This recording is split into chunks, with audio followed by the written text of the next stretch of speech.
locally owned. I'm from Amsterdam, so they can expect good football food, baseball food, pizza, wings, and beer. You know, you can bring your kids in and, you know, they can play pool or play the video games, or they can sit with you and watch TV too, because you got the TVs in every dining room. It's such a place that you can come in with your family and sit down. And again, it's family oriented because it's family owned.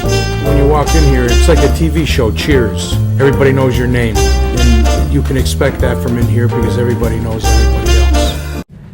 It's the Sideline Guys Super Bowl Spectacular, brought to you here at SidelineGuys.recordernews.com. Brought to you, as always, by our friends at Crystal Ristorante. They're at 72 Lion Street here in Amsterdam. I'm Adam Schindler, joined as always by Michael Kelly, and we're a little crowd today. We've got special guests. We've got our sports editor, Paul Antonelli, and recorder editor, Charlie Crable. And guys, it's, as we speak right now, a little more than 48 hours away from Super Bowl 46 in Indianapolis, 6:30 on Sunday night, the Giants and the Patriots. Right, should be an exciting matchup. We get the rematch from a few years ago. Maybe a chance for revenge for the Patriots. Giants trying to go for 2 in a row against the Patriots this year. Right, yeah, we've been, everyone's heard all the media hoopla over the last couple of weeks, so we'll get to the quick and dirty with this. Start off, everybody, your key matchup for this game. My key matchup is whoever it is on the Patriots who is going to defend Mario Manningham. They're going to have their 2 defensive backs on Nix and Cruz. It might be Edelman, the wide receiver who plays defensive back for the Patriots on Manningham. Whoever it is needs to do a good job to keep the Giants from having a big day in the passing game.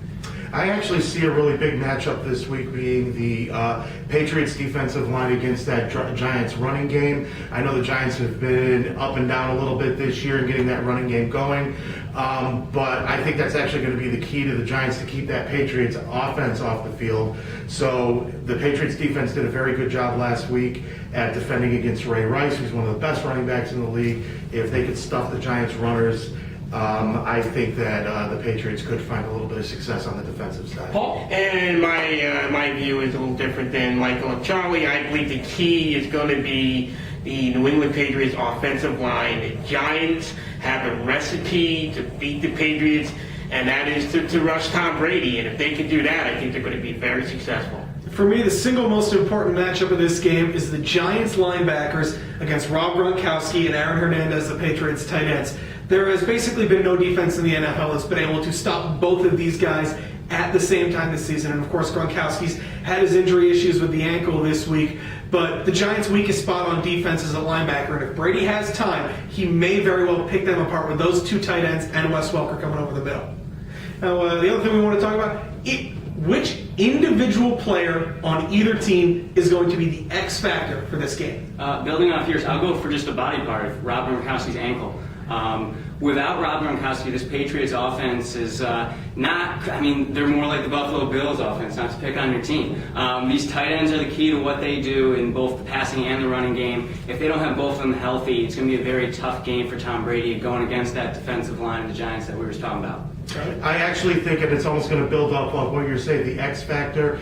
It's tough actually in this one to pick an individual player, but it's going to be whoever is on those Patriots tight ends. The last time that they played, the Giants answered by pulling a linebacker and throwing an extra safety in there. Didn't really help because both tight ends still kind of burned the Giants, but they're really going to have to keep whoever's on Gronkowski and Hernandez is going to have his hands full on Sunday. Yeah, I'm going to stick with Michael's body parts angle. I think the key is going to be the inside of Brandon Jacobs' head. If he is mentally prepared to play in this football game, he is extremely difficult to stop, and it just makes Bradshaw that much more effective. So I think he's going to be the key to this game. If he's ready to play, watch out. For me, I'm going to go with a running back. It has to be, these 2 teams love to throw the ball. A running back has to come out and be a difference for one of these teams to make the balance for the offense. I'll go with Ahmad Bradshaw of the Giants because I think he's the most consistent back on either of these 2 teams. And let's not waste any more time with this. 6:30 Sunday night, the kickoff, but right now, Friday afternoon, your predictions for Super Bowl 46. 34-20 Giants, MVP Eli Manning.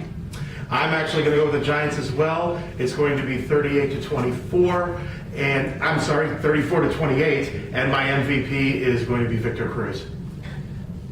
I'll have to say right here, Giants, we're in 30-24, Eli, MVP. I can't make it a clean sweep. I'm an Eagles fan. I have a moral imperative. I cannot root at any point for the Giants, Cowboys, or Redskins. Doesn't particularly make me happy to say that the New England Patriots are going to win another Super Bowl, but I've got the Patriots 27-23, and I'll say Aaron Hernandez is the MVP because I think his use, catching the ball and out of the backfield, might very well be a big difference in this game. As far as the general public, the people voting on our poll here at recordernews.com, they seem to agree with you folks. 70%, nearly 70% taking the Giants, 31% taking the Patriots. But the good thing is they don't decide this one on a poll. They decide it on the field Sunday night, 6:30 on NBC, Channel 13 here in Amsterdam. But until then, we'll be back with plenty more. We'll talk about this game next week. Plus, we'll get you set up with the high school basketball as we get hitting towards sectionals. But for Charlie, Paul, Michael, I'm Adam with the Sideline Guys. We'll see you next time at sidelineguys.recordernews.com.